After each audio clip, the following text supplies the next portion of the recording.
ED બેનને હું કહું છું કે આવો અમારા ઘરે ચક્કર મારો, ખ્યાલ આવી?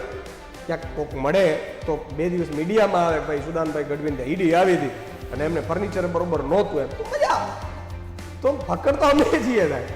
ભરૂચ લોકસભા બેઠકની આપણે વાત કરી હતી, તો એમાં બલિદાન કોણ આપશે, મુમતાઝ પટેલ કે પછી ચૈતર વસાવા? આપણે અલ્ટિમેટલી પ્રજાના હિત માટે બલિદાન આપવાનું છે અને એમાં મને લાગે છે કે ચેતરભાઈ મજબૂતાઈથી લીડ જીતશે. અત્યારે ઈડી છે ને માત્ર ને માત્ર ભાજપનું સરકાર તોડવાનું મશીન છે, ગન મશીન. પહેલા એવું હતું કે ગોળી માર માણસને ટપકાવી દે. હવે આ ઈડી છે જે માણસને ટપકાવતી નથી પણ નેતાની કારકિર્દી ટપકાવી દે.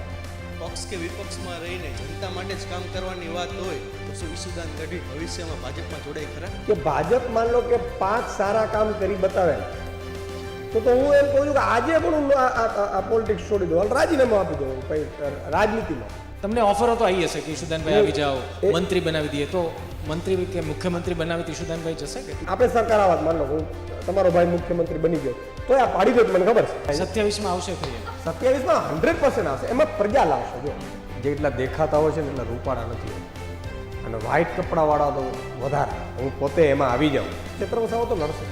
ગઠબંધન ન થયું તો શું? ચેતર વસાવા લડશે, કન્ફર્મ લડશે અને જીતશે. 2024ની લોકસભાની ચૂંટણીમાં ઈસુદાન ગઢવી લડશે કે કેમ, અને લડશે તો કઈ બેઠક હશે? આ લોકો 400 પાર કરે. ગયા વખતે 300 પાર કહેતા હતા અને 303 આવી. હવે 400 પાર કહે છે અને 404 આવે તો ઈવીએમ હોય તો જ આવે, બાકી તો શું કામ? અચ્છા જી, ચૂંટણી પહેલા સીધું ઈવીએમ? એમ નહીં તો એને કેમ ખબર પડી કે 404 આવે? નહીં તો એમ તો તમે જેમ કીધું 182માંથી અમે ભારે બહુમત ભારે બહુમત કીધું. મેં એવું કીધું કે 182માંથી 181 આવશે. નમસ્કાર, હું છું નિશિત રાજ્યગુરુ. આપ જોઈ રહ્યા છો ગુજરાત તક. ગુજરાત તક આજથી એક નવા કાર્યક્રમની શરૂઆત કરવા જઈ રહ્યું છે. એક એવો કાર્યક્રમ જે છે તમારો કાર્યક્રમ, જે કાર્યક્રમમાં તમારા સવાલોના જવાબ આપશે મહાનુભાવો. અને આજથી આ કાર્યક્રમની શરૂઆત થઈ રહી છે. આ કાર્યક્રમનું નામ છે મંચ, અને મંચના પહેલા એપિસોડમાં મહેમાન બની રહ્યા છે આમ આદમી પાર્ટીના પ્રદેશ અધ્યક્ષ ઈશુદાન ગઢવી. આમ તો કહો સિનિયર જર્નલિસ્ટ રહી ચૂકેલા અને હજી પણ સિનિયર જર્નલિસ્ટ છે, અને સાથોસાથ આમ આદમી પાર્ટીના પ્રદેશ અધ્યક્ષ ઈશુદાન ગઢવી આજે મંચ પર અમારી સાથે જોડાયા છે. ઈશુદાનભાઈ, સ્વાગત છે તમારું. Thank you. સૌથી પહેલો સવાલ, 2024ની આમ આદમી પાર્ટીની તૈયારીઓ કેવી છે? બિલકુલ સ્વાભાવિક છે કે આપ સૌ વાકેફ હશો કે જે રીતે ઇન્ડિયા ગઠબંધન થઈ રહ્યું છે અને ઇન્ડિયા ગઠબંધન આખા દેશમાં લાગુ પડી રહ્યું છે, એને અનુસંધાને ગુજરાતમાં લગભગ થોડા સમયમાં સીટને લઈને ચર્ચાઓ થઈ જશે. અમારી સંપૂર્ણ તૈયારી છે. 26 બેઠકની પણ તૈયારી છે. જે પણ ઇન્ડિયા ગઠબંધન માનનીય અરવિંદ કેજરીવાલજી જે અમને આદેશ કરશે એના માટેની પણ તૈયારીઓ છે. પણ એ પહેલાં આપને ખબર હશે કે અરવિંદ કેજરીવાલજી છે હંમેશા સર્વે કરાવીને અમે ઉમેદવારો કેન્ડિડેટ બહાર પાડતા હોઈએ છીએ. તો જ્યારે ચેતરભાઈ જેલમાં હતા અને સ્વાભાવિક છે કે ભરૂચ લોકસભાને લઈને ભાજપને ડર લાગ્યો એટલે એમને ખોટા કેસમાં એમને એમના પત્નીને જેલમાં નાખી દીધા. અને માનનીય અરવિંદ કેજરીવાલજીને ભગવત માનજી આવ્યા ત્યારે અંદાજે 90,000થી લાખ પબ્લિક ત્યાં હતી. એટલે મેં અરविंद એવું કહ્યું કે સર આપ देख लीजिए, हम सर्वे करवाते हैं कि भाई सर्वे करने के बाद हम उम्मीदवार को घोषित करते हैं तो आप इनसे पूछ लीजिए. વધારેમાં વધારે 7 અમે વિધાનસભામાંથી પબ્લિકને બોલાવી હતી. બાકી પ્રદેશના નેતાઓ આખા ગુજરાતમાંથી આવ્યા હોય, પણ 7 જે વિધાનસભા આવે જે ભરૂચ લોકસભા અંતર્ગત એને અમે બોલાવ્યા હતા. અને મારી પાસે ડેટા હતું કે કયા ગામથી કેટલા લોકો આવ્યા હોય. સ્વાભાવિક છે એટલે અરવિંદજીએ હાથ ઊંચો કરાવડાવ્યો. એની પહેલાં મારી સ્પીચ હતી તો મેં કહ્યું હતું કે ભાઈ ચેતરભાઈને આપણે બનાવવું છે તો બધા હાથ ઊંચો કર્યો. મેં કીધું આપ દેખ લો. और मैं तो कहता हूँ कि अगर आज ही डिक्लेयर हो जाए तो कि इंडिया गठबंधन में देखो इंडिया गठबंधन है. भरूच सीट तो क्यारे 1984થી કોંગ્રેસને જીતી નથી અને કોંગ્રેસ જીતવાની પણ કદાચ સંભાવના ઓછી હોય. અને અહીંયા તો ઇન્ડિયા ગઠબંધનનો તો ઉદ્દેશ્ય જ હોવું છે કે જીતે. તો ચેતરભાઈ વસાવાથી ગુજરાતમાં સૌથી મોટો કોઈ લીડર જ નથી અત્યારે. અચ્છા ઈશુદાનભાઈ, એક વાત સાચી છે કે હજુ પણ એ કન્ફ્યુઝન છે ગુજરાતમાં કે ઇન્ડિયા ગઠબંધનમાં કોંગ્રેસ અને આમ આદમી પાર્ટી એક થશે કે નહીં. કેન્દ્રમાં તો જે હોય, અરવિંદ કેજરીવાલે ગઠબંધનની ચર્ચા થઈ પહેલાં ચેતરનું નામ તમે જાહેર કરી દીધું. કોંગ્રેસના કેટલાક સ્થાનિક નેતાઓ વાતથી નારાજ છે કે ભાઈ ચેતરભાઈ જ શું કરવા, હજુ તો ગઠબંધનની જાહેરાત નથી થઈ. નિશ્ચિતભાઈ પોલિટિક્સ હંમેશા હોય ને ત્યારે લોકલ લીડરશીપને સ્વાભાવિક છે સપના હોય બધાને, બરાબર છે. મારે પણ કેટલાક જગ્યા ઉપર ઉમેદવારો અત્યારે ખનખને છે કે ઈસુદાનભાઈ અહીંયા તો મને મળે હો, આપણે લડવાની. પણ માનનીય અરવિંદ કેજરીવાલજી જે શીર્ષ નેતૃત્વ છે, પાર્ટી છે એ ડિસિપ્લિનથી ચાલતી હોય છે.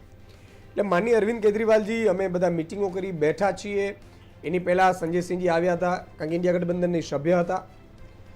એને પણ ભાજપે જ્યારે નામ લીધું ને બધા પોસ્ટરો ચડ્યા ને એટલે જેલમાં નાખી દીધા. પણ ત્યારે અમે અમુક સીટોનો અમે આપી દીધું હતું એનાલિસિસ સાથે, એમાં 2-3 પાસાઓ એડ કરીને. અને કોંગ્રેસ 14માં ક્યાં કોઈ હતું, 19માં કોઈ નહોતું. પછી હંમેશા એ વિચારવું જોઈએ કે ભાઈ ભાજપની તાનાશાહીથી કોણ આ ગુજરાતને બહાર કાઢી શકે છે. તો નથી અહીંની કોંગ્રેસની લીડરશીપ કે જિલ્લા લેવલની લીડરશીપ નક્કી નથી કરવાની કે નથી અમે કરવાના. આ માનનીય અરવિંદ કેજરીવાલજી, રાહુલ ગાંધી, ખડગેજી નક્કી કરવાના છે. અને એટલા માટે અરવિંદજીએ નક્કી કીધું કે ભાઈ જોયું આ તો ભાઈ 1 લાખ પબ્લિક કહે છે ચેતરભાઈ વસાવાને, તો 5.5-6 લાખે તો જીતતા હોય. તો એમના માન લો કે એના પરિવારના 5 ને મત અપાવે તો સીટ જીતી જાય. એટલે સ્વાભાવિક છે કે એ સીટ તો અમે જાહેર કરી જ દીધી છે. અને તકલીફ પડે, જો દિલ્હીમાં સ્થાનિક નેતાઓને તકલીફ પડે કારણ કે ત્યાં આમ આદમી હતી. કર્ણાટકના સ્થાનિક નેતાઓને તકલીફ ન પડે ઇન્ડિયા ગઠબંધન, શું કામ કે ત્યાં હજી આમ આદમી છે નહીં. પંજાબ વાળાને તકલીફ પડે, તો પંજાબ વાળાને તકલીફ થઈ તો અમે નક્કી કર્યું પંજાબમાં ભગવત માનજી, કારણ કે અમે અમારો જ માહોલ છે ત્યારે 13 સીટ પંજાબમાં ક્લીન સ્વીપ કરીશું. એટલે 13 સીટ આમ આદમી પાર્ટી ત્યાં લડશે. ત્યાં અમે ગઠબંધન એ રીતે નથી જવાના. તો સ્વાભાવિક છે કે દિલ્હી અને ગુજરાત છે, એટલે ગુજરાતમાં મને લાગે છે કે એ નક્કી થશે અને બધાએ સ્વીકારવું પડશે. Sir, as a journalism student, like હું જર્નલિઝમ માસ કમ્યુનિકેશનની સ્ટુડન્ટ આવું, મને એ પૂછવું હતું કે તમે જર્નલિઝમથી પોલિટિક્સમાં જે કરિયર શિફ્ટ લીધો એના પાછળનું શું રીઝન? બિલકુલ, જર્નલિઝમ હું ધોરણ 11માં હતો ત્યારથી મેં નક્કી કર્યું હતું કે મારે પત્રકાર બનવું છે. અને પત્રકાર બનવા પાછળના કારણો ઘણા હતા. હું હંમેશા કોઈ એક જગ્યાએ ક્લર્કી નોકરીથી તો હું ક્યારેય બંધાયેલો મતલબ ગમતું નહોતું. એટલે પત્રકારો એટલે સ્વાભાવિક છે કે અલગ અલગ જગ્યાએથી સ્ટોરીઓ કરવી પડે, રિપોર્ટિંગ થાય, બધા પ્રકારની ઇન્ફોર્મેશન મળે.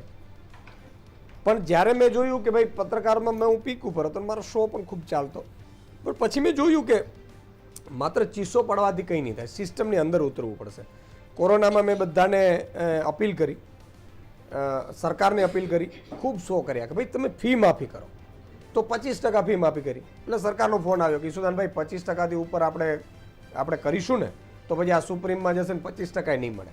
પછી મેં બીજે દિવસે સંચાલકોને અપીલ કરી અને નિશિત એનો સાક્ષી છે, 120 કરોડ રૂપિયા સંચાલકોએ સામેથી વીટીવીમાં આવીને લખાવ્યા કે અમે માફ કરીએ છીએ ફી. બરાબર છે. ત્યારે મેં જોયું કે ચાલો આપણે જ સરકારમાં બેઠા હોઈએ તો આ લોકોને આપીએ, એના કરતાં આપણે જો 1 ઝાટકે 90% ફી માફ ન કરીએ, ખેડૂતોને દેવા 1 ઝાટકે ન માફ કરી દઈએ, કોઈ 1 ઝાટકે ગરીબોની દવા ફ્રી ન કરી શકીએ, તો 5 વર્ષ સંઘર્ષ થશે, 10 વર્ષ થશે. આમે ક્યાં આપણે લઈ લેવાનું? મારે અમે ખેતી ખેડૂતનો દીકરો છે, પત્રકાર ભગવાન બનાવી દીધો, તો હવે બીજું કંઈ. અને પત્રકારોમાં રહી તો પત્રકારમાં શું હજી ચીસો જ પાડશે ને ચપ્પલ ઘસાઈ જાય. આવો કંઈક નવું કરીએ, ખ્યાલ કરવામાં શું વાંધો? અને આપણે કર્યો ખ્યાલ અને 80% સક્સેસ ગયું. અચ્છા, તમે ઈસુદાનભાઈ તમે કહ્યું કે પત્રકારત્વમાંથી પોલિટિક્સમાં આવ્યા, પરંતુ પોલિટિક્સની બાદ ફરી પાછું પાર્ટ ટાઈમ પત્રકારત્વ શરૂ કરવા પાછળનું કારણ શું? અચ્છા, હવે કેટલીક વસ્તુ શું હતી કે માની લો કે હું ગામડાઓમાં જાતો પ્રવાસમાં, એટલે બધા લોકો મને એવું કહેતા કે સુદાનભાઈ તમે ક્યાંક દેખાવા જોઈએ, ટીવીમાં આવો યા તમે ક્યાંક આવો.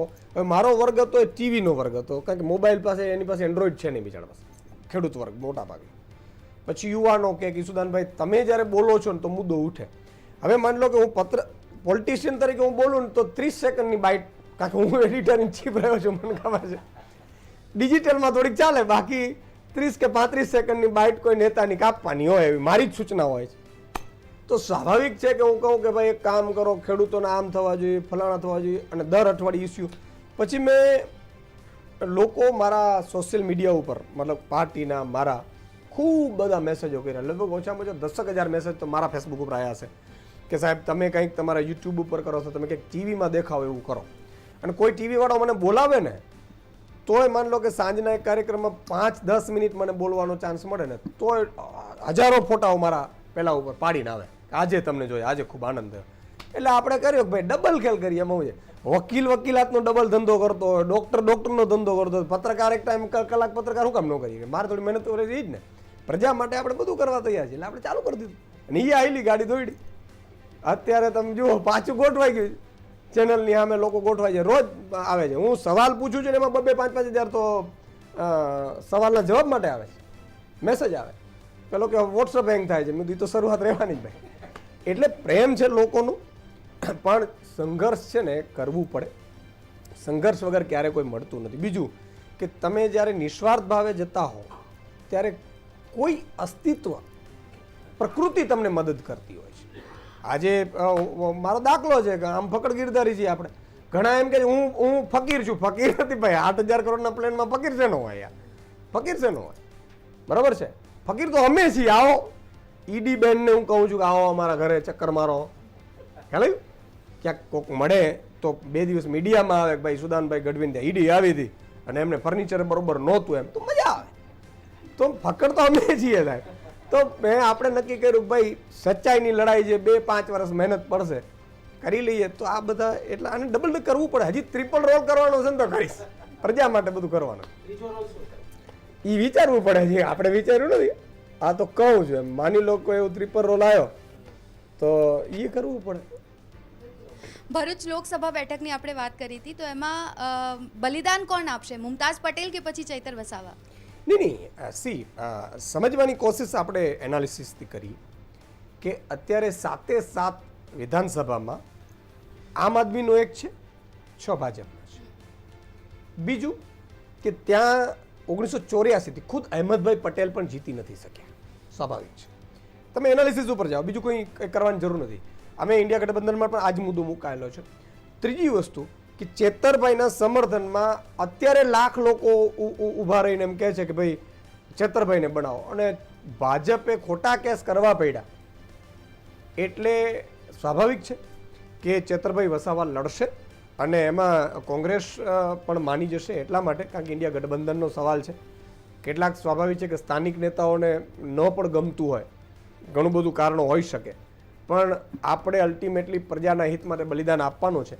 અને એમાં મને લાગે છે કે ચેતરભાઈ મજબૂતાઈથી લીડથી જીતશે.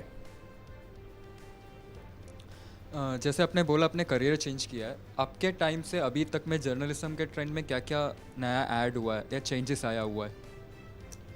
आप तो पढ़ाई कर रहे हैं. यस. देखो चेंजेस બહુ હોતા નથી. ચેન્જીસ લીડરોમાં આવતા હોય છે. લીડર એટલે કોણ? પોલિટિકલ લીડર હોય એમ જર્નલિઝમમાં પણ જે લીડ કરતા હોય એમાં આવતા હોય છે. અને હવે જર્નલિઝમ ધીરે ધીરે પ્રોફેશનલની જગ્યાએ બિઝનેસ બનતું જાય છે. પત્રકાર તો વ્યવસાય હતું. મહાત્મા ગાંધીજી જ્યારે એમણે યંગ ઇન્ડિયા બધું ચાલુ કર્યું ત્યારે એ એડ નહોતા લેતા. હું એડ એટલા માટે નહીં લઈશ, હું એડ લઈશ તો એડવાળો મને કહેશે કે તમારે આ નથી છાપવાનું, નથી કરવાનું. એટલે જર્નલિઝમમાં હંમેશા ન્યુટ્રલ હોવું જોઈએ. એમાં કોઈને પાડી દેવાની વૃત્તિ ન હોવી જોઈએ અને સાચી વસ્તુ છે એ દબાવવાની વૃત્તિ ન હોવી જોઈએ. પણ મને એવું લાગે છે ક્યાંક કોઈના ડરથી પણ, એ સરકાર હોય, અધર લીડરો, સરકાર શું કરતી હોય છે, ઘણા આગેવાનો ઉદ્યોગપતિઓને આગળ કરી દેતી હોય છે. એટલે એના ડરથી મને લાગે છે કે ક્યાંક ઝાંખપ આવી હોય પત્રકારત્વમાં, એવું થોડું ક્યાંક લાગે છે. પણ 2-5% મેનેજ બધા કરતા હોય છે. એમાં કોઈને વાંધો એટલા માટે નથી હોતો કે એ કોઈ પણ રન કરવામાં, માન લો કોઈ ખોટું હોય, થોડું ઘણું આમ હોય તો 2-5%માં કોઈ વાંધો નથી હોતો. પણ જ્યારે એ 90-10 થઈ જાય ત્યારે લોકો ટીવીના માધ્યમથી શું કામ ડિજિટલમાં ઉતર્યા છે, શું કામ યુટ્યુબમાં એક વિડીયો 20-25 લાખ જોવાઈ રહ્યા છે, શું કામ? બિકોઝ ઓફ કે આપણે જે સચ્ચાઈ છે એને નથી આપી રહ્યા. એટલા માટે પબ્લિક ડાયવર્ટ થઈ રહી છે. પબ્લિકના હાથમાં કશું જ નથી. માનો કે અત્યારે મને કોઈ ધારાસભ્ય સાંસદ બનાવી દે, પછી હું જાઉં કે ન જાઉં કાંઈ ફેર નથી પડતો. મજા કરું છું. ઘણા લોકો મજા જ કરે છે. તો પબ્લિકના હાથમાં કાંઈ નથી. આ દેશમાં કાનૂનમાં ફેરફાર કરવાની ખૂબ જરૂર છે. શું ખબર છે, માન લો હું મુખ્યમંત્રી બની ગયો, માની લો બન્યો નથી કાંઈ, અને ક્યારે બનીશું આપણે ખબર નથી ને આપણે કોઈ એવા ભરખા નથી, પણ તમને આશ્ચર્ય થશે કે મારી કેબિનેટ હોય 25-27 માણસની અને મુખ્યમંત્રી નક્કી કરે કે ભાઈ આ ફલાણા ભાઈ નિશિતને આપણે 1 લાખ એકર રૂપિયે જમીન આપી દેવી, તો એક કેબિનેટમાં નક્કી થઈને અપાય છે. હવે એ આપણે ક્યાં બાપની છે, એ તો સરકારની છે, એ તો જનતાની છે, જનતાને તો પૂછતા નથી આપણે. એટલે આ કાયદાઓ એટલા બધા બન્યા છે અને એનો લાભ શું થાય, માન લો કોઈ 1 લાખ એકર જમીન કોઈ ઉદ્યોગપતિને આપી રૂપિયે, હવે 1 લાખ એકર જમીન આપી એટલે ઉદ્યોગપતિ શું કરે, મને ચૂંટણી ફંડમાં આપે કદાચ 2,00,000 કરોડ કે ભાઈ 2,000 કરોડ છે, પછી હું શું કરું, હું ક્યાંક ટીવીઓમાં ખર્ચું અથવા જ્યાં જ્યાં મારું સેટિંગ થતું ત્યાં ખર્ચું, એમ પછી જર્નલિઝમ કરતાં પછી ખાલી જર્નલ રીએ, જર્નલિઝમ નીકળી જાય. એટલે આવું પોસિબિલિટી બને. અને તમે જોતા હશો નેતાના પણ હૃદય પરિવર્તન કેવા થતા હોય છે. સવારે અહીંયા હોય આમ આમ આમ તમને લાગે કે આ છરીઓ કાઢી લેશે, સાંજે હૃદય પરિવર્તન થઈ ગયું હોય કે મારે રાષ્ટ્રપ્રેમ આવી જાય ક્યાંકથી. એટલે આ બધું પોતાના હિતો હોય છે, કાંઈ હોતું નથી. એટલે આ બધામાં આપણે પત્રકાર તો તમે અત્યારે ભણી રહ્યા છો, તમને એમ છે ખૂબ સારું કરીશું, આઈપીએસ યુપીએસસી જીપીએસસીની તૈયારીઓ કરતા હોય એ લોકો એમ ઈચ્છતા હોય કે હું ખૂબ કલેક્ટર બનીને કે આઈપીએસ બનીને સારું કરીશ, પણ આ નેતાઓ સારા હશે ને તો તમે સારું કરી શકશો, બાકી તમે પણ માત્ર ટપાલી બનીને રહી જશો. જ્યાં તમે સંસ્થામાં કામ કરતા હશો અહીંયા ફ્રીડમ તમને ત્યારે જ મળશે જ્યારે સંસ્થાને બીજી ઇન્કમના સોર્સ હશે. માત્ર સરકારી એડ ઉપર ગાડી હાલતી હશે તો તમે ભાઈ આટલું જ કરવાનું. આ બધી વસ્તુ અને દરેક સરકાર માત્ર અહીંયા નહીં. એટલે આવી સ્થિતિઓ છે. એટલે જર્નલિઝમમાં આગામી 10 વર્ષમાં તો ખૂબ ફેરફારો આવશે. એટલા જ માટે ડિજિટલનો જમાનો આવશે. શું કામ આવશે કે પ્રજા છે એ પછી ઉબડકાભેર નીકળવા માટે. સર, તમે જે ડિસ્કશન્સ કરતા હો છો, જે ડિબેટ્સ કરતા હો છો, એ બહુ જ આમ ઇન્ટરેસ્ટિંગલી લોકો સાંભળતા હોય છે, કેમ કે તમારા પોઈન્ટ્સ તમે એટલું ઇફેક્ટિવલી મૂકી શકો છો. તો એઝ અ માસ્ટોમ સ્ટુડન્ટ મને એ જાણવું છે કે આપણે કઈ રીતે ઇફેક્ટિવલી પોતાની વાત કોન્ફિડન્ટલી આગળ મૂકીએ જેનાથી કોઈને પોઈન્ટ આઉટ ના થાય પણ આપણી વાત સ્પષ્ટ રીતે એમના સુધી પહોંચી જાય. બિલકુલ. આનો કોન્ફિડન્સ તમને આવે ક્યાંથી? તમારી પાસે નોલેજ હોય તો, જ્ઞાન હોય તો. ફર્સ્ટ આપણા તકલીફ એ છે, હવે તો મેં બંધ કરી દીધા, નહીં તો તમામ જર્નલિઝમ કોલેજોમાં હું 2 લેક્ચર લેવા જતો હતો. એ મારા સ્વાર્થ માટે લેવા જતો હતો. જ્યારે હું એડિટર હતો એટલે મારે સ્વાભાવિક છે કે ઇન્ટરવ્યૂ ભરતી કરવી પડે. એટલે ભરતી કરવા હું બોલાવું એટલે હું પૂછું કે ભાઈ વિધાનસભાની કેટલી સીટ, તો કે સાહેબ 26. આપણે કંઈક લોકસભાની સાહેબ હશે એ ખબર નહીં સર. સોરી, સી જ્ઞાન ન હોય એટલે તમે ડરો છો. તમારી પાસે વાંચન ખૂબ હોવું જોઈએ. તમે એકવાર વાંચી લીધું ને એટલે તમારામાં કોન્ફિડન્સ વધી જશે. તમે પુસ્તકો વાંચો. તમે ગુજરાતની સ્થાપના થઈ 1960થી તો 1960થી અત્યાર સુધીની પોલિટિકલી તમે વાંચી લો. તમારામાં હું તમને કહું 10 પુસ્તકો તમે વાંચજો. તમે જ પછી 10 પુસ્તકો વાંચ્યા પછી ડિસ્કશન કરશો ને એમાં ખૂબ અભ્યાસ આવી જાય. આજે મંત્રીને ખબર નથી પડતી એટલે મને પડે, એટલે આ મંત્રીઓ મારી આમ બોલી નથી શકતા. સ્વાભાવિક છે. એટલે મારી ડિબેટ છે, મારી ચર્ચા છે એ રસપ્રદ હોય છે, કારણ કે મને A to Z ખબર છે. મને કાનૂન કઈ રીતે બને છે, ગુજરાતમાં કોણ કાનૂન બનાવે છે, બંધારણમાં આપણે GR કઈ રીતે બહાર પાડે છે, સંશોધનો શું થાય છે, એ બધામાં હું કામ કરી ચૂક્યો છું વર્ષોથી. અને હું મારી એક સ્ટાઇલ એ રહી છે, તમને બધાને કામ આવશે. તમે કોઈ પણ સ્ટોરી કરવા જાઓ, કોઈ પણ સ્ટોરી, એ સ્ટોરી કરવા જાઓ ને એટલે બીજા દિવસથી એ સ્ટોરીની ઇતિથી અત તમને ખબર હોવી જોઈએ. માનો લો મેં કાલે કેન્સર પર મેં શો કર્યો મારો, તો હવે મને A to Z કેન્સરની ખબર છે કે સર્વાઇકલ કેન્સર શું છે, બ્રેસ્ટ કેન્સર કઈ રીતે થાય, કઈ દવાથી થાય, કેવું કરવું જોઈએ. A to Z તમારે રિસર્ચ કરવું જોઈએ. આપણી તકલીફ એ છે કે એક તો વાંચતા નથી, બીજું વોટ્સઅપ રમીએ છીએ, ત્રીજું રીલ્સ. બરાબર છે. એટલે આ બધામાંથી 2 કલાક વાંચન માટે કાઢો સ્પેશિયલ. તમે જોશો કે પછી તમે અંદર ગ્રુપ ડિસ્કશન કરો. ગ્રુપ ડિસ્કશન કરીને જાણો. તમે પોતે ક્યાંક ફરવા જાઓ છો, કાંકરિયા ગયા, તમારા ઘરે ગયા, તમારા ઘરે ઉપર લેખ લખો. પછી 15 દિવસ પછી લેખો કેમ લખવા એમ વાંચી અને પછી તમે લેખ લખો પાછા તો તમારે ઇમ્પ્રુવમેન્ટ આવશે. તો પત્રકાર તો કોલેજો કરવાથી પત્રકાર તો થતું નથી, સમજી લેજો તમે. મેં એટલા માટે જ કીધું કે હું બે લેક્ચર એટલા માટે લેવા જતો હતો, હું તૈયાર કરતો હતો ભાવિ પેઢીની, મારે નોકરીએ રાખવા જ, કોને રાખવું એમ, બરાબર છે. પણ અલ્ટિમેટલી ક્યાંક તો 5-5 વર્ષ એન્કરિંગ કરીને મેં ઇન્ટરવ્યૂ કર્યા હોય ને, એ બેનને ખબર ન હોય બોલો રાજ્યસભાની ચૂંટણી કેમ થાય. એટલે મારે આ લોકોને કહેવું પડતું હતું કે ભાઈ આ આપણી ભૂલ છે કે આપણે આ બધામાં આ લોકોને ખબર નથી પડવા દીધી. એટલે વાંચન ખૂબ જરૂરી છે, થિયરિકલ નોલેજની સાથે પ્રેક્ટિકલ નોલેજ ખૂબ જરૂરી છે. તમારે વિધાનસભા જોઈ આવવી જોઈએ, અત્યારે તમારે સંસદ જાઓ તો સંસદ જોઈ આવવી જોઈએ, તમારે વિધાનસભામાં કઈ રીતે MLA બેસતા હોય એ જોવું પડે, તમારે સાંસદો શું છે, આખી ઈટીથી જ તમને છે ને ખબર હોવી જોઈએ, ત્યારે તમે પત્રકાર વાંચ્યા. અને પત્રકારનો ફાયદો એ છે કે તમે ગમે તે બીટ ઉપર કામ કરી શકવા જોઈએ. માનો લો ક્લાર્ક છે, કોઈ CA છે, તો એને ચાર્ટર એકાઉન્ટની ખબર છે, બરાબર છે, પણ પત્રકાર તો બધી ખબર છે. એટલા માટે તમારે બધી વસ્તુ ખબર હોવી જોઈએ. ઈસુદાનભાઈ 2-3 સવાલ મારે કરવા છે. પહેલો સવાલ મારે ઠોકી દેવાય. એક વાત એ છે કે તમે આવ્યા ત્યાર બાદ તમે એવું કીધું હતું કે બૂથમાં ધ્યાન દેવામાં આવશે, પરંતુ વિધાનસભામાં 5 ધારાસભ્ય લાવ્યા, અત્યારના લોકસભાની ચૂંટણીની તૈયારી સારી ચાલી રહી છે. જે એક મહાનગરપાલિકા અને બીજી જે નગરપાલિકાની પેટા ચૂંટણી થઈ હતી એમાં આમ આદમી પાર્ટીને એક પણ સીટ આવી નથી, જ્યારે કોંગ્રેસનું પરફોર્મન્સ સારું રહ્યું હતું અને ભાજપ તો જીતતું આવ્યું છે.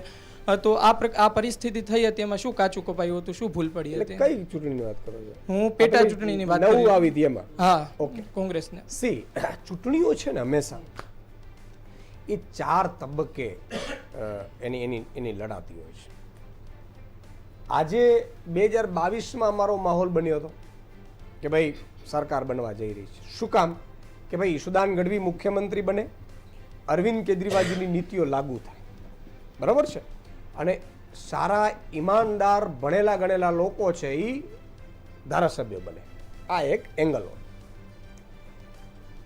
તમે દિલ્હીની ચૂંટણી જુઓ, અરવિંદ કેજરીવાલજી 70માંથી 67 સીટ લાવ્યા, 6 મહિના પછી લોકસભામાં 7 સીટ ભાજપને ગઈ, પડી ખબર.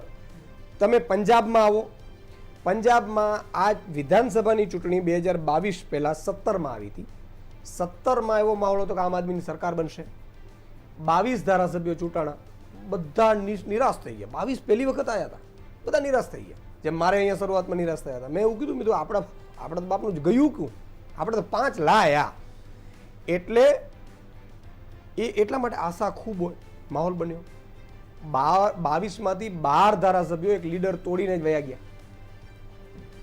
છતાંય આમ આદમી પાર્ટી ધીરે ધીરે ગ્રો કરતી ગઈ. આશ્ચર્ય તો 2022માં ચૂંટણી આવી ને, એ ચૂંટણીના 6 મહિના પહેલા સ્થાનિક સ્વરાજ્યની ચૂંટણી હતી. શેની? સ્થાનિક સ્વરાજ. એમાં આમ આદમીના સુપડા સાફ થઈ ગયેલા 6 મહિના પહેલા. અને એ જ 6 મહિના પછી વિધાનસભાની સીટમાં 117માંથી 92 સીટ લઈ આવ્યા. એટલે તમે જે કહો છો એમાં માન લો કે પેટા ચૂંટણી હોય, પેટા ચૂંટણી હંમેશા શાસક પક્ષ જીતતું હોય. એટલા માટે કે એમાં કંઈ કોઈને લેવાનું નથી હોતું કે ભાઈ ખેડૂતોનો દેવમાપ નથી થવાનો. એ નગરપાલિકા હોય ને અને સ્થાનિક સ્વરાજ્યમાં 50% પાર્ટીઓ 50% ઉમેદવારો ઉપર ડિપેન્ડ, બરાબર છે. એટલે કંઈ રાતોરાત એવું ન થઈ જાય કે ભાઈ આમ આદમી પાર્ટી કે 10માંથી પરફોર્મ કરી શકે. અમે ઉમેદવારો મળ્યા. તમે કીધું કે હવે જ્યારે પંજાબમાં ચૂંટણી આવશે ને સ્થાનિક સ્વરાજ્યની, ત્યારે જોજો બીજા બધી પાર્ટીની સુપડા સાફ થઈ જશે. હવે લોકસભામાં પણ સુપડા સાફ થઈ જશે.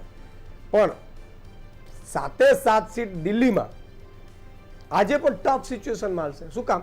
કે લોકસભા અલગ છે, અહીંયા અરવિંદ કેજરીવાલ પ્રધાનમંત્રી નથી બનવાના, ખ્યાલ આવ્યું? એટલે આ પ્રકારનું હોય. એટલે હંમેશા બધા લોકો એમાં જ થાપ ખાઈ જતા હોય છે કે બધી ચૂંટણીઓને સરખી જોતા હોય છે. નહીં, તમામ ચૂંટણીઓ અલગ રીતે લડાતી હોય. સ્થાનિક સ્વરાજ્યની અલગ હોય, આની મહાનગરપાલિકાઓની અલગ હોય, વિધાનસભાની અલગ હોય અને લોકસભાની અલગ હોય. લોકસભામાં અત્યારે કોણ પ્રધાનમંત્રી બની રહ્યું, શું થશે એના ઉપર આવે.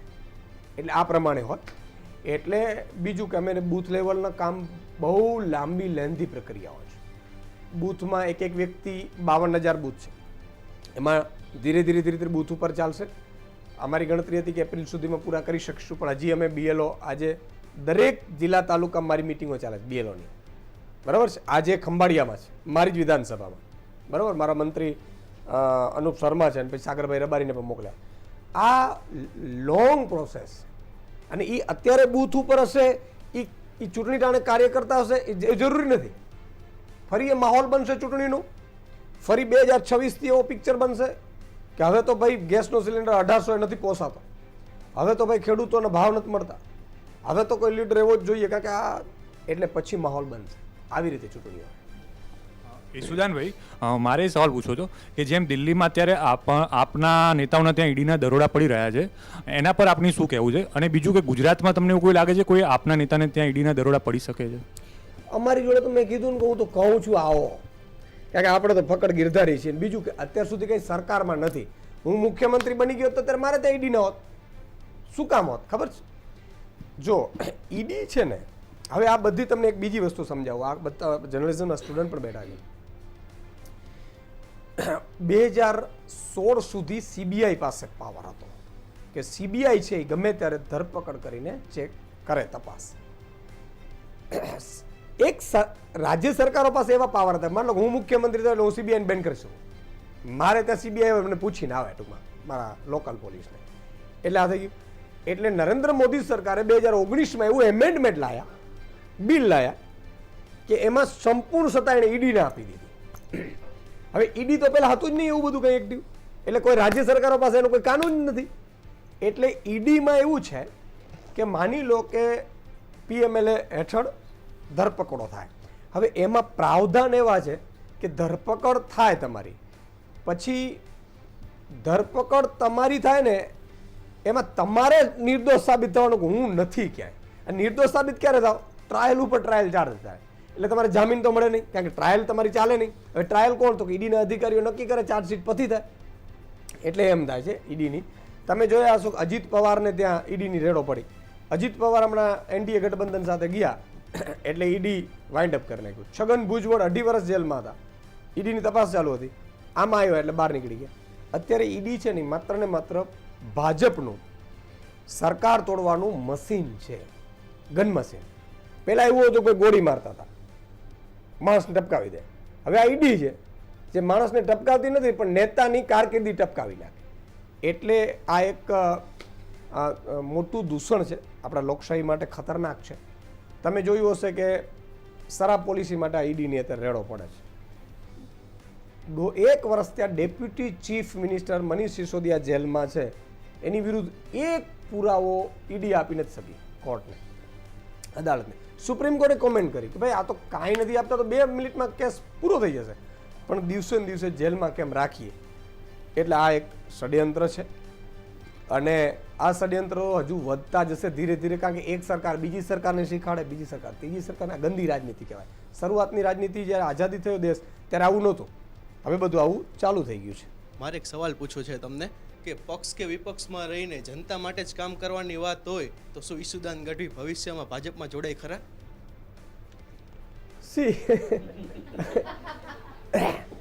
જો એક વસ્તુ એ છે કે ભાજપ માન લો કે 5 સારા કામ કરી બતાવે ને તો હું એમ કહું છું કે આજે પણ હું આ પોલિટિક્સ છોડી દઉં, રાજીનામું આપી દઉં રાજનીતિમાંથી.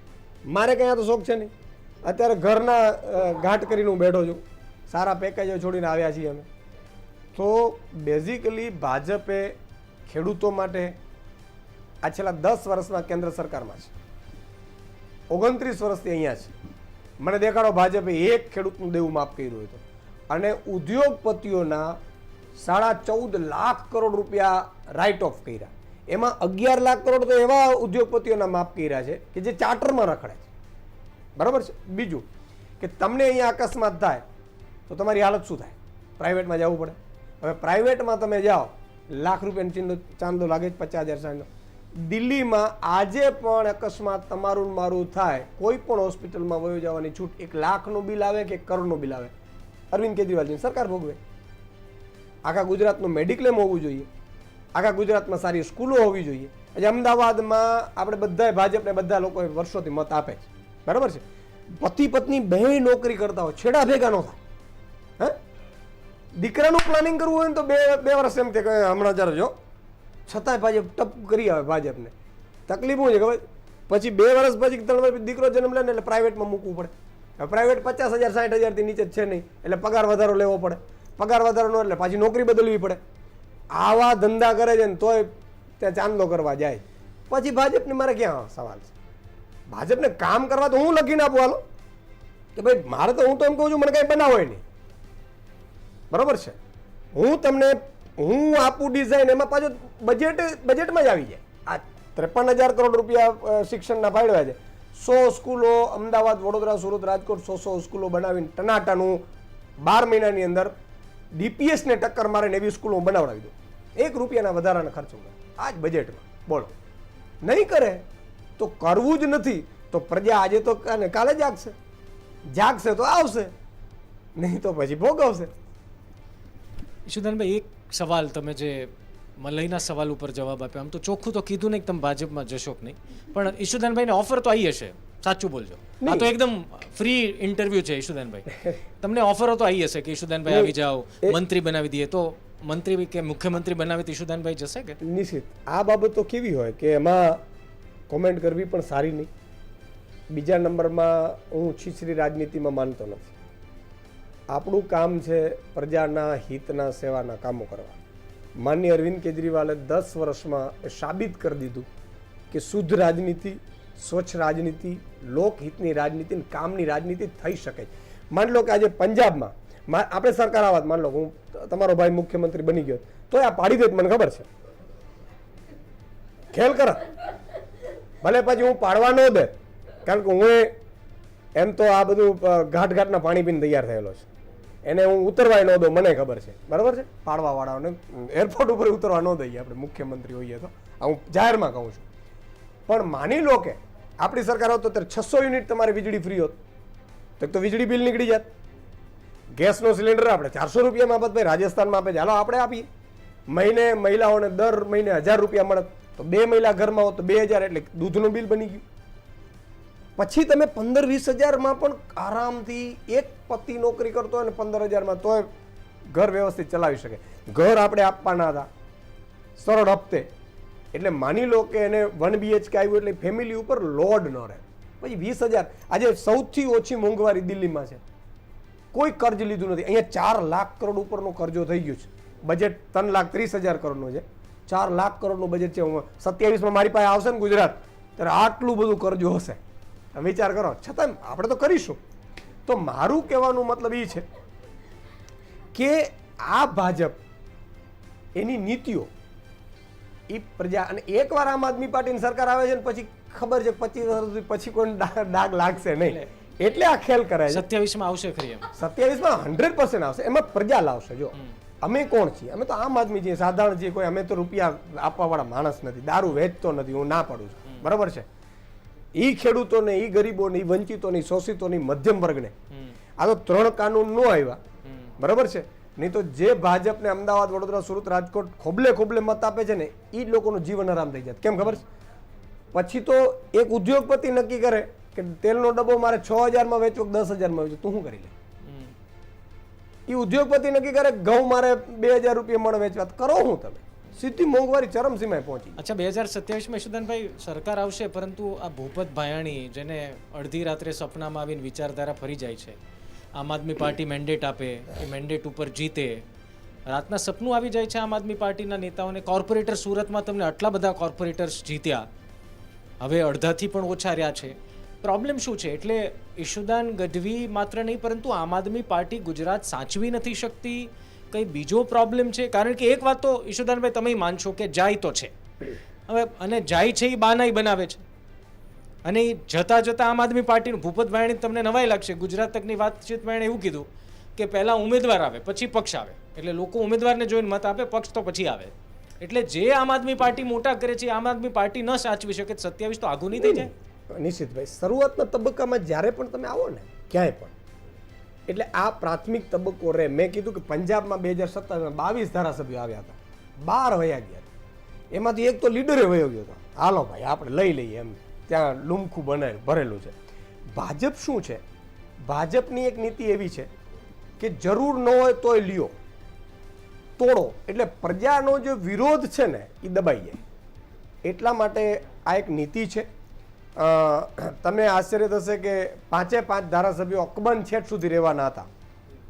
નિશિતભાઈ ભૂપતભાઈ શરૂઆતમાં જ્યારે પેલું કર્યું પછી મેં એને બોલાયા હતા, કારણ કે ભૂપતભાઈ જ્યારે ટિકિટ લેવા આવ્યા ને ત્યારે વાત એવી હતી કારણ કે સરપંચમાંથી એને સસ્પેન્ડ કર્યા હતા, મારે જ ત્યાં જોડાણ હતા. હું જોઈન થયો, જનસંવેદના શરૂ કરી 28 તારીખે, અને 3જા દિવસે મારા ઉપર હુમલો થયો. અને હુમલો થયો એ ભૂપતભાઈ 50 ગાડીઓના કાફલા સાથે જોડાતા હતા ત્યારે થયો, બરાબર. પછી એને મેં વિસાવદર પોલીસ સ્ટેશનમાં જોડ્યા પછી એમના ઉપર સરપંચમાંથી સસ્પેન્ડ કર્યું, તપાસો આપી, એટલે સુરત ભાગી ગયા હતા. એટલે મારા કાર્યકર્તાઓ એવું કહેતું હતું કે ઈશુદાનભાઈ હવે આ વિશ્વાસુ નથી. પછી ભૂપતભાઈને મેં બોલાયા હતા, મેં ભાઈ એવું ન થાય કે આ બધા તમને, મને કે ના ના ઈશુદાનભાઈ હવે હું જાઉં નહીં, મરી જાઉં. પછી બીજે દિવસે એમ થયું એટલે પછી મેં એને ફોન કરી બોલાવ્યો, અરવિંદજીને મળવા લઈ ગયા. પણ ભાજપ છે ને સાહેબ, એ એવા છે કે પ્રજાને ઓપ્શન ન આપવા દે એના માટેના આ ગતકડા છે. હવે મેં એવું સાંભળ્યું, સાચું ખોટું ભગવાન જાણે, આ લોકો ભૂપતભાઈને ફસાઈ લીધા હતા બિચારાને. આ બહુ ખરાબ રીતે ફસાયા હતા. એવું મેં સાંભળ્યું હતું કે એને કોઈ સુરતમાં કંઈ એ જતા હતા ને કંઈ એવું. આ ભાજપ પણ તો બધું કરે. એની પહેલાં તમને ખબર હશે કે બધા એક નેતાઓની કોઈની આપણે તો ખબર નથી, આમાં તો સાચું ખોટું એમાં એ સીડીઓ ફરી હતી કોઈ સંઘના નેતાઓની, આપણે ખબર નથી. તો તમે જુઓ બિચારાને એવી રીતે ફસાવે કે છેલ્લે પછી એને મજબૂરીએ જવું પડે. આ 4 ધારાસભ્યો 1 વર્ષથી કહેતા હતા બીજા 4ને કે ભાઈ 2 રેડી છે, 3જા આવી એટલે શું ચૂંટણી ન આવે. કોઈ ન ગયું. આ 4 છેતરભાઈને જેલમાં નાખી દીધા, કોઈ ન ગયું. જો હલક ડોલક તો થાય નાવડી, કારણ કે સામ દાન દેડ ભેદ. ભાઈ અમે અત્યારે આમ નીકળીએ ને ઘરથી બહાર તો સરકારમાં રિપોર્ટ ભાઈ ઈશુદાનભાઈ છે 12 ને 15 નીકળ્યા. મારા ઉપર આટલી ધ્યાન રાખો છો, ના કરો તો કોઈ ગરીબ ઉપર રાખો ને તો એને ન્યાય મળે. એટલે આ ધંધો પહેલેથી આમનો છે. અને તમે વિચાર કરો, ભાજપના નેતાઓ બોલી નથી શકતા, બોલી બતાવે છે. એને ત્યાં ઈડીની રેડો પડ્યો. આ ઈડી પાછી એવી છે સાહેબની સામે બોલો એટલે ઈડી પાછી આમ એ વળી જાય. પછી એ કયા પક્ષનો છે એ ન જોવે, સાહેબની સામે ન બોલવું છે. એટલે આ બધા ખેલ બહુ મોટા હોય. મેં તો ઘાટના પાણી પીધા પછી પોલિટિક્સમાં જેટલી ગંદકી છે ને એ બધી ડૂબકી મારી આવ્યો. મારું બધું જોઈ તો લઈ. અચ્છા, ખજાનો ત્યાં જ છો, ખજાનો છે ખૂબ મોટો. હવે માની લો કે એક બ્રિજ બને, આ બ્રિજમાં તિરાડ પડે, તિરાડ પડ્યા પછી પણ તોડ થાય. બોલો તમને આશરે, તમે તો આપણે 50,000 25,000 બધામાં આપણે લાખ રૂપિયા વધીને નોકરીઓ કરીએ છીએ, આખી જિંદગી આમને નીકળી જાય કે પત્રકાર આમ કરી નાખ્યો. એ લોકો એક તોડ 2 5 5 10 કરોડની કે કરતા હશે એવું મને લોકો કહે, આપણે ખબર નથી. તો કહેવાનો મતલબ એ છે કે 250-300 કરોડના બ્રિજ બને. હવે એમાં કોકનું ઘા આવી જાય પછી તો એમ જ કે મને મફતનું જોતું નથી, કારણ કે 300 કરોડનું બ્રિજ એને મળ્યું હોય કોન્ટ્રાક્ટ. હવે 300 કરોડનો કોન્ટ્રાક્ટ મને એમાં 10% હોય તો હું થયું 30 કરોડ. પછી તૂટે, આટલા બ્રિજ તમે નવા તૂટ્યા તમારા ગુજરાત તકના વિડીયોમાં આવ્યા છે ને, કેના ઉપર પગલાં લેવાના મને સમજાવો. કોઈ ઉપર લેવાના? મોરબી બ્રિજ તૂટ્યું, એનાથી મોટો શરાબકાંડની અહીંયા વાત થાય છે દિલ્હીમાં, બરાબર છે.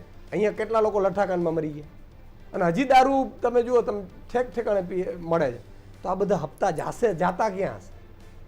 એટલે તમને કલ્પના થશે, જે ભાજપનો નેતા એમ કહે ને કે ભાઈ આપણે તો મફતનું નથી જ જોતું, એ સૌથી વધુ કદાચ ભેગો એ કરતો હશે. આ બધા ખેલ છે. એટલે હું કહેતો હોઉં છું કે હંમેશા જેટલા દેખાતા હોય છે ને એટલા રૂપાળા નથી હોતા, અને વ્હાઇટ કપડાવાળા તો વધારે. હું પોતે એમાં આવી જાઉં તો આ બહુ જ ગંદી રાજનીતિ છે. અને એટલે જ આ ગંદુ એટલા માટે બનાવે છે કે સારા લોકો આવે નહીં, બરાબર છે. અને તમે જો અજીત પવાર ચક્કી પીસિંગ તમે જુઓ વિડીયો છે. અત્યારે અજીત પવાર ક્યાં ચક્કી પીસિંગ કરે છે? મજા કરે છે, મોજ કરે છે. છગન ભુજબળ હમણાં પેલો પરમ દિવસે એક મંત્રી સંદીપ પાઠકે પૂછ્યું ને એમાં જવાબ આપતો હતો નીતિશ રાણે, બરાબર છે.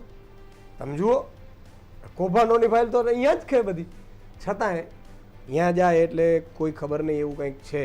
પવિત્ર પાણી એકદમ શુદ્ધ થઈ જાય. હવે માન લો ભૂપતભાઈ ભાયાણીની એ જ આ લોકોએ બધા હેરાન કરતા હતા, કોઈ પેલા બિચારાના વિડીયો ના ભાગે ન કરાય, કોઈ ગંદી રાજનીતિ ક્યારેય ન કરાય. એના પહેલાં પણ એક ભાઈ ઉપર આવું કરતા હતા, અત્યારે ભાજપમાં છે, લગભગ ધારાસભ્ય જ છે મને લાગે છે, એને પણ આવી રીતે હેરાન કરતા હતા. પાછા યુટ્યુબ ઉપર દુબઈથી પોસ્ટ કરાવે, એવું મેં સાંભળ્યું છે. પછી જે રીતે લોકો કહેતા તમે વિચાર કરો, આવી ગંદી રીતે શું કામ કરવાની? પછી ભાઈ ગયા તો વાંધો નહીં તમારી સીડી, એવું ન કરાય, ખરેખર ન કરાય, આ ગંદુ છે, ખરાબ છે. એના કરતાં હું તો એમ કહું છું કે મારા 4 ધારાસભ્યો છે, હજી 5 ખેડૂતોના દેવા કરી દો, 600 યુનિટ વીજળી ફ્રી કરી દો, બરાબર છે. આ લોકો આરોગ્ય આખું ફ્રી કરી દો, 5 કામ કરી દો. હું 4 ને કહી દઉં કે હાલો કમલમમાં તમને જોઈન કરાવી દઉં, હું સામે થઈ જાઉં. હા, ભાજપને આ ઓફર મંજૂર હોય તો આપણે મંજૂર છે. હું અરવિંદજીને પૂછવા નહીં છે, અરવિંદજીને કહીશ કે ભાઈ કાંઈ વાંધો નહીં, ગુજરાતનું ભલું થતું મારા 4 ધારાસભ્ય એમાં વાંધો, બીજા આવી જશે, હાલો કરો. એ નહીં કરે. એટલે આ માત્ર ને માત્ર નરું નાટક છે. પણ પ્રજા જો વહેલી નહીં જાગે ને તો આ પ્રજા પસ્તાય નહીં ને તો ઈસુદાન ગઢવીને તમે યાદ કરો. સર, મારો ક્વેશ્ચન વિધાનસભા જે ચૂંટણી થઈ 2022માં એને રિલેટેડ છે કે નિષ્ણાંતોના અનુસાર અમુક રિપોર્ટમાં મેં વાંચ્યું તો એમાં એવું હતું કે ભાજપની જીત અને કોંગ્રેસની હાર વચ્ચે આમ આદમી પાર્ટીનો રોલ હતો. તો એમાં શું મહત્વના મુદ્દા?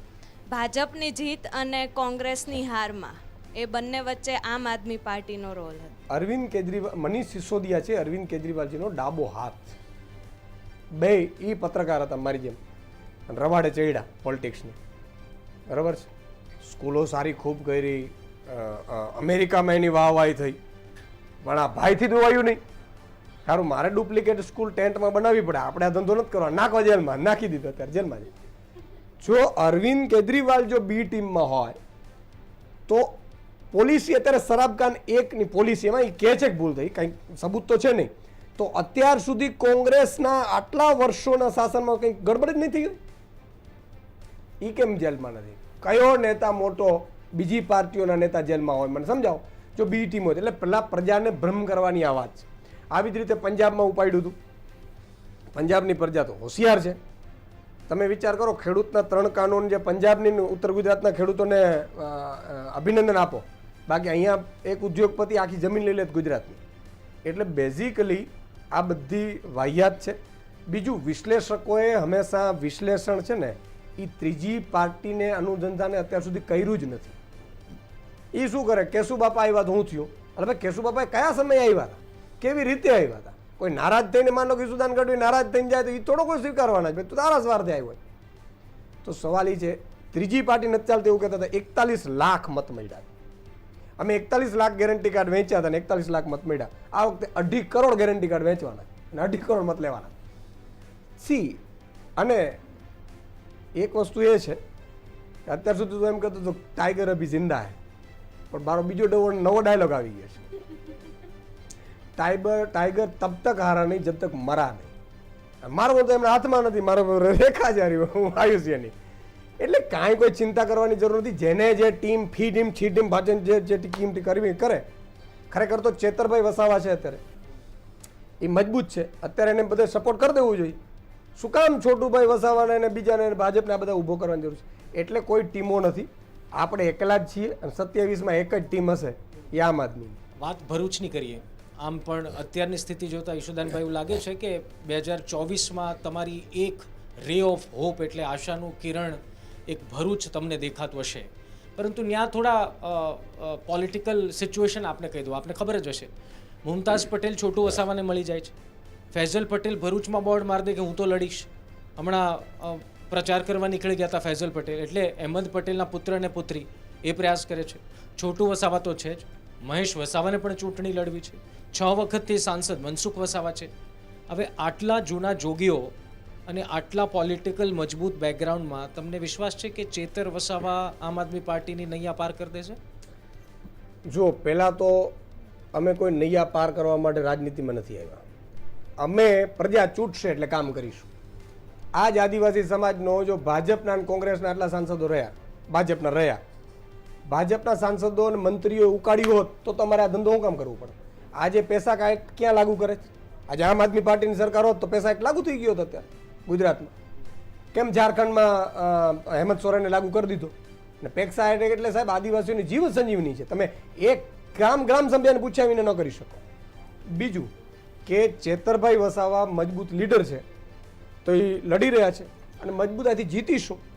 અમારા માટે જીત કે હાર ઇમ્પોર્ટન્ટ નથી. માનો કે ઈશુદાન ગઢવીને હરાવી દીધા, હાલો કોઈએ પણ હરાવ્યા હોય તો ઈશુદાન ગઢવી થોડો હાર્યો છે, એ જનતાએ થોડી ભૂલ કરી, કાલે જ જનતાને અફસોસ થાય છે, હવે પાછી ચૂંટી લે. એટલે આમાં કંઈ આપણે તો એવું નથી કે લૂમ લઈ લેવાનું છે અહીંયા કે ભાઈ આ દ્રાક્ષની લૂમ ચાલો તોડી જ ના આપણે લઈ જ લેવાની છે. એ તો કોને ને કે જેને એમાંથી માલ બનાવવું હોય એને. મતલબ ચેતરભાઈને સાંસદ બનાવશે એટલે એ વિસ્તારમાં સ્કૂલો શરૂ થશે ને એ વિસ્તારના પ્રશ્નો ઉઠશે ને સંસદમાં ગાજશે ને પછી સંસદમાં ચેતરભાઈને તકલીફ પડશે, આ લોકો ફરીથી કેસો કરશે. તો અમે તો જેલમાં જઈને આ ખેલ કરીએ. તો સવાલ એ છે, માની લો કે હું તમને એક બીજો દાખલો આપું, પેપર લીક થયો તો મારા દીકરાનો તમે પેપર એક દાખલો આપો એ પહેલા એક નાનકડો વચમાં સવાલ, થોડું ક્લેરિફિકેશન. પ્રદેશ અધ્યક્ષ છો આપ, મુમતાઝ પટેલ જો ગઠબંધન ન થયું, જો આમ આદમી પાર્ટીના ફાળે ભરૂચ બેઠક ન આવી, જો મુમતાઝ પટેલ, છોટુ વસાવા, મનસુખ વસાવા લડે છે, તો શું આમ આદમી પાર્ટી નક્કી કરી ચૂકી છે કે ચેતર વસાવા લડશે જ સામે, મુમતાઝ હોય, ફૈઝલ હોય કે મનસુખ વસાવા હોય? જો ગઠબંધન છે એ ભાજપને જે ખરાબ નીતિઓ છે અને દેશ વેચવા કાઢ્યો છે એના માટે છે. દેશને બચાવવો હોય તો મજબૂત લીડર જ ચાલશે. મજબૂત લીડર ચેતર વસાવાથી કોઈ છે જ નહીં. તમે પોતે અહીંથી, હું એમ કહું ગુજરાત તકને અહીંથી કહું છું 500 ફોન કરાવો દરેક વિધાનસભા, અમે તો કરાવતા હોઈએ છીએ, અમને ખબર છે. સર્વેમાં ચેતર વસાવા જ આવે છે. તો પછી ભાજપને જીતાડવા માટે ખેલ કરવા હોય તો ચેતર વસાવા તો લડશે. ગઠબંધન ન થયું તો શું? ચેતર વસાવા લડશે, કન્ફર્મ લડશે અને જીતશે. અને માની લ્યો કે ચેતર વસાવા લડે છે, કોંગ્રેસ તરફથી એવું નક્કી થાય અથવા તો ગઠબંધનમાં મુમતાઝ પટેલનું કોંગ્રેસ નામ આગળ રાખે તો? નહીં, કોંગ્રેસ નહીં કરે, એ તો નહીં તો કોંગ્રેસ છે ને, એ તો ન કરે, તમે કેમ નક્કી કરો? અમારું ગઠબંધન થતું હોય કેન્દ્ર લેવલે અમને ખબર હોય ને, થોડી ઘણા અમને અણસાર આવતા હોય. કોંગ્રેસ છે એ જે ઉપરની લીડરશીપ છે એ હંમેશા ખૂબ લાંબુ વિચારતી હોય છે. ખડગેજીને પણ ખડગેજીએ કહ્યું કે 24માં ચૂંટણી આ લોકો જીતી જશે તો પછી આશા ન રાખતા 29માં થાય, નો એ થાય. આ તમે એનું બોલીએ છીએ પછી એવું આવે ફરફર્યું ભાઈ હવે બંધ આવ્યા તો આ સેન્સરશીપ છે. એટલે આ બની આ 24ની ચૂંટણી છે ને એ ભારતનો નાગરિકની સ્વતંત્રતાનો પણ શું થશે એ ખબર નથી. એટલે આ બધાના માટે જે લોકો ફૂમકા મારે, અત્યારે આ બધા લોકો હું કામ જોઈનિંગ કરાવે, બધા પાપના ભાગીદાર થાય એટલે આ જોઈનિંગ કરે કે હું કંઈક બૂચ મારી આવું, તું મારી જોડે હોય તને પાપ લાગવાનો. આ ખેલ એવો કરે ભાજપ. એટલે ખડગેજીએ કહ્યું છે કે 24 પછી ચૂંટણી રહેશે કે નહીં એ ખબર નથી. એટલે એ બધા સમજદાર છે અને એમને ખબર છે કે ભાઈ ચેતર વસાવા કેટલા મજબૂત લીડર છે અને મજબૂતાઈથી અમે જીતવાના છે. અચ્છા ઈશુદાનભાઈ, તમે હમણાં વાત કરી કે એક વખત હારી ગયા પછી બની શકે કે જનતા ફરી પાછા ચૂંટે, તો 2024ની લોકસભાની ચૂંટણીમાં ઈશુદાન ગઢવી લડશે કે કેમ, અને લડશે તો કઈ બેઠક હશે? એ પતા હું કેમ અત્યારે ખોલું? અરે અત્યારે બધા ભેગા થયા છે વિદ્યાર્થીઓ પણ, હા કોઈ પણ 3 ઓપ્શન આપી દો, કોઈ પણ 3 બેઠક કહી શકો.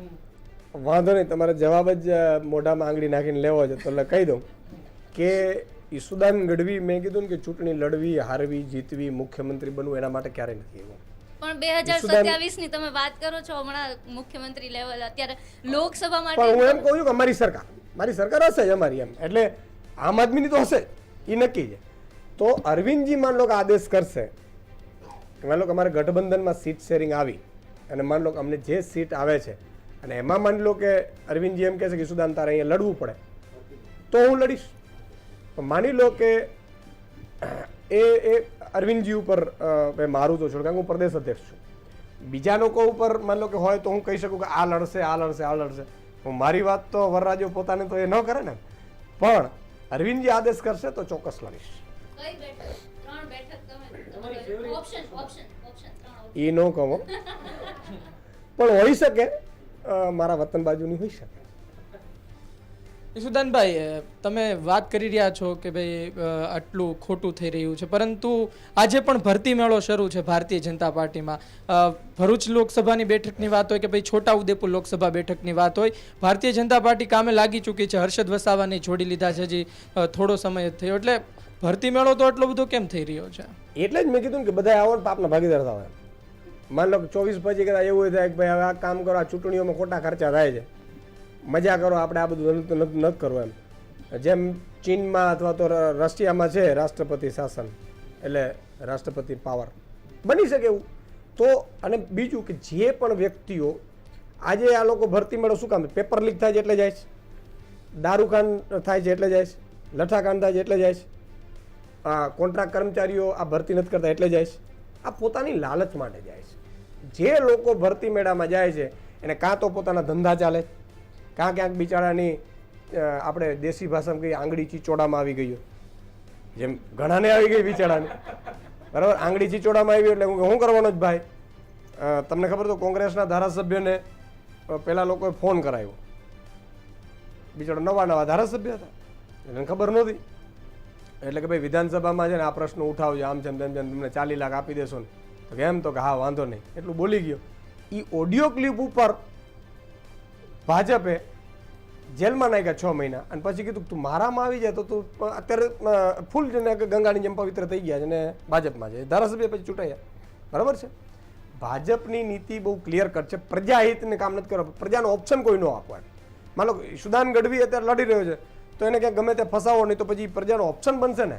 પ્રજા તો થાકી જ ગઈ છે, પણ પ્રજા વેર વિખરાયેલી, કાંઈ ખબર જ ન હોય. હવે પ્રજા બાળકને તમે પ્રાઇવેટ સ્કૂલમાં મોકલવા જાઓ છો, એની મમ્મી નક્કી કરે કે ભાઈ આ ભાજપના કારણે મારે આજે પ્રાઇવેટમાં મારી વાત લાગે છે, તે દિવસે આ કોઈ બુચસિયા કામ નહીં આવે. તોડજોડની રાજનીતિ ચાલી રહી છે. 4 ધારાસભ્યો હવે આમ આદમી પાર્ટીના રહ્યા છે. લોકસભા પહેલા શું વધુ એક વિકેટ પડશે? કોઈ વિકેટ નહીં પડે. અને જો હું હજી પણ કહું છું કે મેં 5 આ કામ કરી દે તો હું 4 હું કમલમમાં લઈને જાઉં ને, હું વાંધો, હું ઓફર આપું છું ને ભાજપને. હું અરવિંદજીને કહી આવીશ કે ભાઈ સાહેબ મારે આ પ્રજા માટે આટલું કરવું પડે. છતાંય જો આ તો આ કેવું છે, ભાજપની નીતિ છે એ કોઈ પણ ભોગે ખતમ કરવાની. આજે તમે વિચાર કરો કે મારો આ બોલી દઉં તમને, મેં 100 કર્યો, હું ડબલ રોલ કરું. માનો ડૉક્ટર હોય તો એ ઓપરેશન કરવા જાય વાંધો આવે કોઈને? ભાઈ એ નેતા હોય અને સાંજે 1 કલાક ઓપરેશન કરી આવે પોતાની હોસ્પિટલમાં, કોઈની પણ હોસ્પિટલમાં, એમાં કોઈને વાંધો હોવો જોઈએ? ના હોવો જોઈએ. કોઈ વકીલ હોય એ એકાદ, મતલબ ચિદમ્બરમ ફાઇનાન્સ મિનિસ્ટર હતો, ગૃહમંત્રી હતો ને અહીંયા હાઈકોર્ટમાં આવતા હતા, સુપ્રીમ કોર્ટમાં જતા હતા. તો મેં એવું વિચાર્યું કે ભાઈ પ્રજા માટે ચાલો ને એક વધારે રોલ, તો હું ગયો તો એ ચેનલમાં ઈડીની નોટિસ પટકાઈ. બોલો, અલા ચેનલ વાળાને તો મૂકો યાર, ઈડી આવી ગઈ ત્યાં. મારું કહેવાનું મતલબ બહુ સ્પષ્ટ છે કે પ્રજાએ સમજવું જોઈએ. જો પ્રજા દવાખાને જાય, લાગવગ આવે, એને પોતાને સારવાર ન મળે, છતાંય જો એને કમરને આપવું હોય ને તો ત્યાં સુધી કોઈને દવા નથી, ત્યાં સુધી આ બુચસિયા જ રાજ કરશે. અપકમિંગ જે ઇલેક્શન છે એમાં તમારા શું પ્લાન્સ અને સ્ટ્રેટેજી છે? બિલકુલ, જો ઇન્ડિયા ગઠબંધન લડશે એટલે સ્વાભાવિક છે કે અમે જૂની પેન્શન યોજનાથી માંડી અને તમામ મુદ્દાઓ લેશો. કોઈ પણ ચૂંટણીઓ છે ને એ મુદ્દા આધારિત લડાય અને લડાવવા જોઈએ. ગુજરાતમાં અને જે રીતે ભાજપે નવી રણનીતિ કાઢી છે એમાં તમે જુઓ, 14માં એ લોકો કહેતા હતા કે 2 કરોડ નોકરીઓ આપીશું. હવે એ એમ નથી કહેતા 24માં કે અમે નોકરીઓ આપીશું. શું કામ? એને ખબર પડી ગઈ કે હવે નોકરીઓથી આપણે મેળ નહીં પડે. 14માં એ લોકો એવું કહેતા હતા, હું તો એમ કહું છું કે એમના વિડીયો છે યુટ્યુબ ઉપર, તમે સર્ચ મારશો એટલે આવી જશે. એ એવું કહેતા હતા કે ભાઈ ડોલર કેમ નીચે જાય, રૂપિયો ડોલરની સરખામણી જવું જ ન જોઈએ. 62 હતું, 84 પહોંચી ગયું, કોઈ પૂછતું નથી. એણે કીધું કે સરકાર ઉપર કર્જ બહુ હોવો ન જોઈએ. 56 લાખ કરોડનું દેવું હતું. તમારામાંથી જર્નલિઝમ સ્ટુડન્ટ છે, કેટલું દેવું છે કોઈ મને કહેશે? દેશ ઉપર ખબર નથી ને? મજા છે. જર્નલિઝમના સ્ટુડન્ટને આપણે ખબર નથી તો બીજે પબ્લિકને ક્યાંથી ખબર હોય? હવે સમજો 56 લાખ કરોડનું દેવું થયું 67 વર્ષની આઝાદી પછી. 67 વર્ષ થયા તો 1 વર્ષમાં 1.5 લાખ 1 લાખ કરોડ સમજીએ તો 10 વર્ષમાં 10 લાખ કરોડ વધવા જોઈએ. તો 56 લાખ કરોડમાંથી 66 લાખ થવું જોઈએ. 205 લાખ કરોડનું દેવું થયું અને એમાં એરપોર્ટ વેચી નાખ્યા, ટ્રેન વેચી નાખી, આ તો ઘણું બધું સંપત્તિઓ સરકારી વેચી અલગ. 205 લાખ કરોડનું દેવું. તો એના મુદ્દા ઉપર ચૂંટણીઓ લડાતી નથી તો મજા છે. હું એમ કહું છું કે એમને એમ ચૂંટણીઓ લડાતી હોય માહોલ ઉપર તો હું તો એમ કહું છું કે મજા કાંઈ કરાય જ નહીં. ભાજપ પણ ઘણા એમને કહે કે સુદાનભાઈ ભાજપમાં મજા જ છે, કાંઈ કરવું જ ન પડે. સાહેબ ત્યાં બોલે, વાહવાહી થાય, વિડીયો ભરે, છૂટાઈ જાય. મજા કરો, મજા. અરે સર, એક મારો છેલ્લો સવાલ છે. તમે અત્યારે એક નેતા તરીકે તમારે જ્યાં ખોટું થતું હોય ત્યાં અવાજ ઉઠાવવાનું તમારું કામ છે. તો તમે અત્યારે ચેનલમાં કામ શરૂ કરી દીધું છે ને ઇટાલિયા ભાઈએ તે અત્યારે વકીલાત શરૂ કરી દીધી છે, તો તમે લોકો માટે સમય ક્યારે કાઢશો? આ તો એ અવાજ ઉઠાવવું એટલે શું છે? એ ચેનલમાં આપણે અવાજ ઉઠાવવા તો ગયા છીએ. હવે માની લો કે તમે મને 30 સેકન્ડ બચાવશો, હું ત્યાં 1 કલાક મુદ્દો ઉઠાવીને અવાજ ઉઠાવું, એ જ તો અવાજ ઉઠાવવું. અવાજ ઉઠાવવું એવું નથી કે ભાઈ પંખામાં લટકી જાઓ. અવાજ ઉઠાવવું એટલે એ છે કે તમે આજે માની લો 13,000 શિક્ષકોની ખાલી જગ્યા છે, આજે હું શિક્ષણના મુદ્દે અવાજ ઉઠાવીશ તો જી વાલીઓને એમ લાગતું કે ના વાત સાચી સુદાનભાઈની, તો જાગવું જોઈએ. તો આજ તો અવાજ ઉઠાવવું છે. આમાં જો રોકેટ સાયન્સ હોતી નથી. કોઈ એમ કહેતા હોય ગેસનો સિલિન્ડર માતાબેન દીકરીઓ છે, મધ્યપ્રદેશમાં 1250 થી માંડીને 3,000 રૂપિયા દરેક મહિલાને મળે, ભાજપ આપે, ગુજરાતમાં કેમ નથી આપતું? તમે પૂછો, બહેનો છે હારી બેઠી, તોય કમરને દબાવી આપે તો હું કામ આપે ભાઈ? એટલે અવાજ તો અમે તો ઉઠાવીએ જ છીએ, અમે તો લાઈવ થઈએ છીએ, મુદ્દા ઉઠાવીએ છીએ, બનતી કોશિશ કરીએ છીએ. પછી એવું ન હોય કે ભાઈ કામ કરીએ કે ભાઈ ગોપાલભાઈ છે કાયદા કથા કરે છે, લોકોને જાણકારી આપે છે, કાનૂનની રીતે લોકોને મદદ થાય છે, ફ્રીમાં મદદ થાય છે, બરાબર છે. હું અહીંયા ફ્રીમાં કરું છું સેવા, બરાબર. માની લો પોલિટિકલમાં ન હોત તો મારો ચાર્જ હોત. હું તો વિઝિટ લેવાના ચાર્જ લેતો, હું ઉદઘાટનને લાખ રૂપિયા લેતો હતો, આને ખબર છે. હેલિકોપ્ટરથી લોકો મને લઈ જતા હતા. તો બેઝિકલી આ જનતા માટે આપણે ત્યાગ આપ્યો છે, અને જનતા માટે એટલે ત્યાગ આપ્યો છે કે આજે નહીં તો કાલે મારી ગુજરાતની જનતા જાગશે જરૂર, એ આશા છે. એટલે અમે તો અવાજ ઉઠાવીએ જ છીએ. છેલ્લો સવાલ, જનતાની વાત નીકળી તો યાદ આવી ગયું, કાલ ઉઠીને જનતા એક પોલ શરૂ કરે, અમે એક પોલ શરૂ કરીએ કે ઈશુદાનને શું કરવું જોઈએ, અને જો જનતામાંથી 90% લોકો એમ કે ભાજપમાં જોડાઈ જવું જોઈએ, તો હવે તમે વાત તો જનતાની કરી, પછી ફરી ન જતા. એમ નહીં, એટલે ભાઈ આ ડિજિટલ પોલમાં કે વિશ્વાસ બહુ તો થાય, મારી નાખો તમે કયો એમ પોલ કરાય. હું એમ કહું છું નિશ્ચિત કે તે એવું કીધું, થોડો અઘરો સવાલ છે પણ બહુ અઘરો છે આ તો, મારે ઘૂંટલે વિચારીને કરવું પડશે. તો મારું કન્સર્ન એ છે કે મેં પહેલા જ કીધું, ભાજપમાં અરવિંદજીએ 5 દિવસ પહેલા કીધું હરિયાણામાં સ્પીચમાં કે ભાજપ જો આ કામ કરી દેતું તો આજે હું રાજનીતિ છોડી દઉં. અરે એ અધિકારી હતા, એને તો કઈ ભાજપમાં લગભગ જોજો તો તમે આ નેતાઓની હિસ્ટ્રી કાઢશો ને એટલે 2000માં કોઈ ફેક્ટરી ન રાખે ને, ઘણા એવા ગોઠવાયેલા હોય, બરાબર. 2000માં કોઈ ફેક્ટરી નહીં. આ લોકો એટલી જબરજસ્ત જોબ છોડીને બધા આવતા હોય છે. તો એનો અર્થ એ થયો છે કંઈક કરવા આવીએ છીએ. કરવાનું હોય તો હું તો એમ કહું છું, મારે તો આ જો હું રાજનીતિનો તો માણસ જ નથી, હું તો રોજ ધ્યાન કરું છું. તમને બધાને આશ્ચર્ય થશે, હું વિપસ્સના સાધક છું. સવારે 4 વાગે ઉઠીને 1 કલાક હું ધ્યાન કરું છું, બરાબર છે. અને અરવિંદ કેજરીવાલ વિપસ્સનામાં કોઈ જઈ આવે ને એટલે સાહેબ તમને ખોટું કરવું આ છે એ તમે આગળ જ ન વધી શકો. તમારો આત્મા જ તમને ખોટું ન કરવા દે. ખૂબ તપસ્વી જીવ હોય છે. એટલે આ બધું તું ભેળવવા માટે આ પ્રશ્ન કર્યો છેલ્લો કરીને, પણ આમાં ડિજિટલમાં કાંઈ આ નિર્ણયો ન. ચલો ડિજિટલ છોડ દો. તમે નેત્રંગમાં સભા કરી, 8-9 લાખ લોકો હતા ચેતરના સમર્થનમાં, આમ આદમી પાર્ટીના સમર્થનમાં. શક્ય છે કે જેમ ભારતીય જનતા પાર્ટી પ્રયાસ કરતા જ હશે કદાચ આપને બોલાવવા માટે, ભલે આપ ફોડ ન પાડો, પરંતુ શક્ય છે કે પ્રયાસ ભૂતકાળમાં થયા હોય કે ઈશુદાનભાઈ ભાજપમાં આવી જાય. કાલ ઉઠીને જનતા ખુદ એવું નક્કી કરે કે ના ઈશુદાનભાઈ તમારે ભાજપમાં જવું પડે અથવા તો જવું જોઈએ, તો ઈશુદાન ગઢવી નિર્ણય શું લેશે? કારણ કે વાત ઈશુદાન ગઢવી જનતાની કરે છે કે જનતાએ કીધું એટલે અમે આવ્યા, જનતાના હિત માટે આવ્યા. હવે જનતાનું હિત એવું છે, કદાચ જનતા એવું નક્કી કરી લે આ ગુજરાતની 6-7 કરોડમાંથી 2-2.5 કરોડ 40-50%, તો ઈશુદાન ગઢવી શું કરશે? નહીં, હું એ જ કહું છું કે સીધો જવાબ ઈશુદાન. નહીં, જનતા એવું કહે જ નહીં ને, એટલા માટે નો કે બિચારાને ગેસના સિલિન્ડર ભરાવાના ફાફા છે, લાઇટ બિલો ભરાતી નથી, ખેડૂતો બિચારા ભાવ નથી મળતા, એની વીજળી નથી મળતી, એ વીજળીના ઠેકાણા નથી. જનતા એમ કે મને મારે, હું પૂછવા જાઉં તો. એટલે બહુ ક્લિયર છે કે આપણે ગુજરાતમાં જો પરિવર્તન લોકો માંગી જ રહ્યા છે. 2022ની હું થોડા એક શબ્દ બોલીશ, માફ કરજો, પ્રી મેચ્યોર ડિલિવરી હતી અમારી.